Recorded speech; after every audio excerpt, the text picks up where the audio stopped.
how many defense lawyers are allowed in an impeachment court or trial po? There is no specific number under the rules, but I would like to think that for as many, for as long as during the proceedings, only one has to be recognized.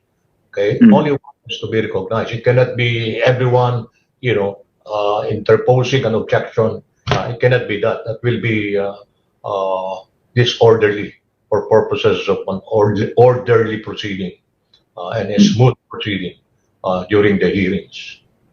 I remember ng panahon po ninyo, of course, ang lead counsel was the late Justice Serafin Cuevas. Pero meron kayo kanya-kanyang toka, no? In terms of the articles of impeachment. No. What happened, at least as far as I recall, is on a particular witness to be presented. Okay, witness. Yeah, so on a per witness basis, we were given the assignment. Pero ni Dean Tranquil Salvador and even Karen Jimeno and eventually Rico, who replaced me in some of the engagements with your colleagues then in the media, were also spokespersons, so to speak. So doble yung trabaho namin eh. Nakaupo kami as defense counsel during the trial. At the same time, we have to prepare. We have to prepare for possible questions that the answers to which we were not even ready to and prepared. No? So malaking challenge yon to me, and that eats up a lot of energy because there you're not only convincing the 24 sitting senators, sitting as judges, but you're convincing the public. So, mahirap yun. Kaya nga niyan, di ba, attorney, I remember, doon sa mga viewers, kasi kinover ko from start to finish yung Corona impeachment trial in 2012. Malaking bagay din yan, of course, yung imahe, at saka of course, ang tawag ko rin, shock and awe. Diba? Kasi a big part of it is performance. Diba? Yes. Tama po ba? Tama ka, Christian. Hindi naman kasing lamya-lamya ka doon. Hindi mo pinakikinggan, hindi mo sinusundan kung anong nangyayari. Kasi maraming very observant na at least sa gallery pa lang, makikita mo na yan, sa labas pa. Okay, sa labas pa. At ang problema nga, yung mga nasa labas, meron din namang bilang yung alam mo na kung saan sila pro or against the impeached public officer, the impeached official, and again political bias will come in, will play a great role, no? Kaya prejudice na rin yung kanilang pagtingin dun sa proseso at what will be the outcome that they will be the result of the proceedings. Kasi speaking of shock and awe, diba, in the past, I think they floated the idea of former President Rodrigo Duterte lawyering for his daughter sa impeachment. Yes. So that would have been a shock and awe moment. Dahil dating presidente, at kung titignan natin yung naging huling pagpunta niya dyan sa Senado, tameme yung karamihan sa mga senador. So pag naglagay ka ng Duterte dyan, miski hindi naman siya ganun ka-articulate, pero yung di ba, yung dating, that can also help the cause of Sara. What do you think? Yes. Well, I don't know. I will just assume that it is within the right of the Vice President to obtain or at least request his father to appear for her, and then the husband is also a lawyer, practicing lawyer. The father-in-law is a practicing lawyer. She herself, is a lawyer. Now, but I would like to think that sabi nga ng iba kung may sakit ka, hindi mo gagamutin yung sarili mo, kukuha ka ng ibang doktor. O kung meron kang kaso, ikaw abogado ka, may kaso ka, hindi ka mag-abogado sa sarili mo. Di ba? Kukuha ka talaga ng iba na who can really be very objective and therefore, in a way, dispassionate about approaching a given issue and therefore suggesting to the client the best course or best courses of action that will have to be taken. Mhm. Ay, sir, inisip ko, no? Kasi I remember nung inassemble kayo as the defense team of then Chief Justice Renato Corona, ang impression sa inyo, dream team eh. Di ba? Puro superstars ng legal profession. Pero that didn't necessarily secure a conviction. Kahit ito, objectively speaking, nung kinukumpara ng public at ilang mga eksperto yung bigat o gravitas ng defense team compared to the House prosecutors, medyo one-sided, di ba? Maraming Correct. pagkakataon na na-lecturean yung mga congressional prosecutors noong 2012. Pero even then, kahit maganda yung performance ng defense team, it didn't necessarily result in a conviction, hindi po ba? Correct. Oo. So, Kasi- ang point, kailangan pa bang magaling ka abogado dyan really kung malaking parte rin ng isang impeachment trial ay political? Well, not necessarily, pero from an image, a public image perspective, no?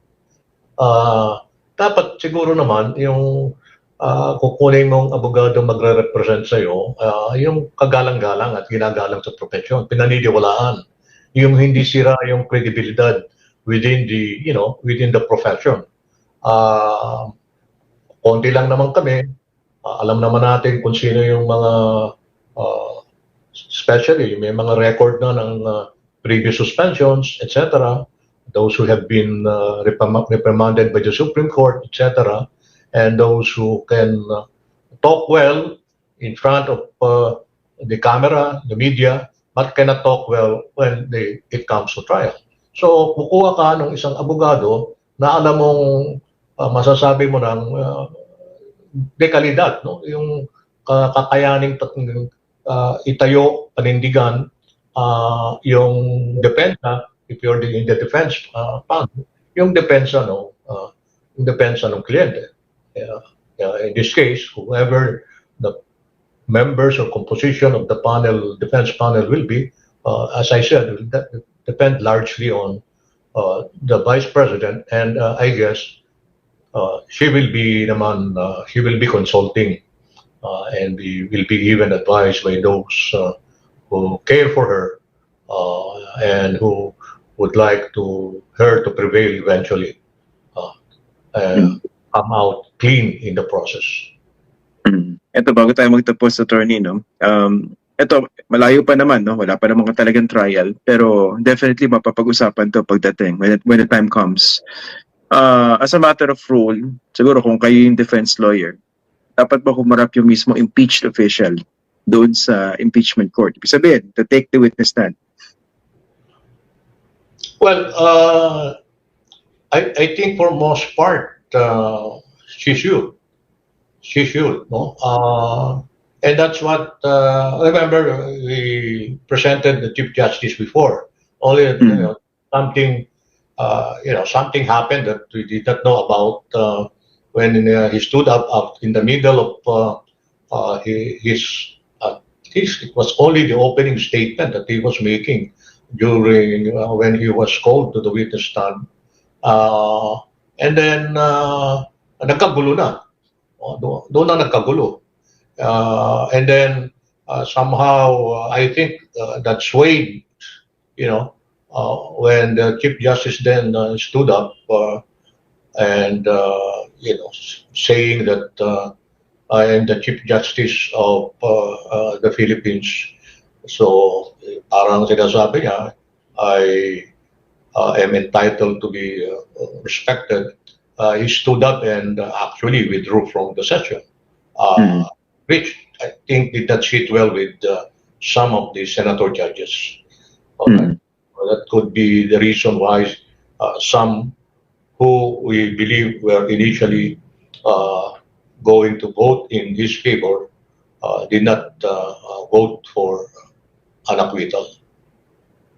Pero ano ba yan? Merong inherent vulnerabilities kung yung mismong impeached official nandun sa yung humarap talaga. Kasi remember di ba debate yan ng panahon po ninyo? Kung haharap pa dapat si CJ Corona or not. Well, first, before you present a witness, and now it's required to be in the judicial affidavit. So, if it is in a judicial affidavit form, meaning her direct testimony will be in a judicial affidavit form, planchado na yan. No? Question, answer, question, answer, question, answer, etc. Ang susunod dyan, siyempre, yung cross-examination. After the witness, the Vice President, has identified her judicial affidavit, open yan. No? Okay? Hindi lang open sa cross-examination by the prosecution, open yan sa cross-examination mismo, pagtatanong ng bawat senador. Alright? So, ngayon, ang danger of question, sinasabi mo vulnerability, is will he implicate herself? Meaning, will she incriminate herself in the process of testifying? So that's where you should guard against, and the lawyers representing her should be alert, in posing an objection or interposing an objection to any question that may lead to that. And of course, it's going to be little what do you call this? It may become disorderly, arguing here, arguing there, why the question is objectionable, why it should not be allowed, etc. And ultimately, the decision or resolution of the issue, whether or not the Vice President can answer the question, though objected to, rest upon the presiding officer, and of course, if the presiding officer would not want to resolve it by himself, then it should be tossed to the plenary for a vote, whether or not not to allow the question to be answered by the Vice President. And one thing that should also be noted, Attorney Mon, napaka-powerful ng isang impeachment court, no? Tama po ba? They can subpoena documents. Kunwari, itong mga bagay na hindi mailabas sa Quadcom because of the invocation of certain rules sa COA, etc., etc. Kunwari, sa confidential fund, pwedeng ipakuha yan, di ba? Ng impeachment court. Pakita ko ano yung mga dokumentong ayaw pakita ng Vice President.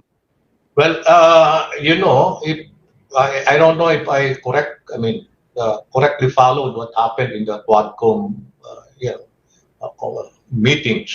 But I think there were COA officials who were called. There were even former officials working with the Vice President who were called. And that power, however, is given to the Senate sitting as an impeachment court, to subpoena anyone, even records that may be relevant in the ultimate resolution of the case.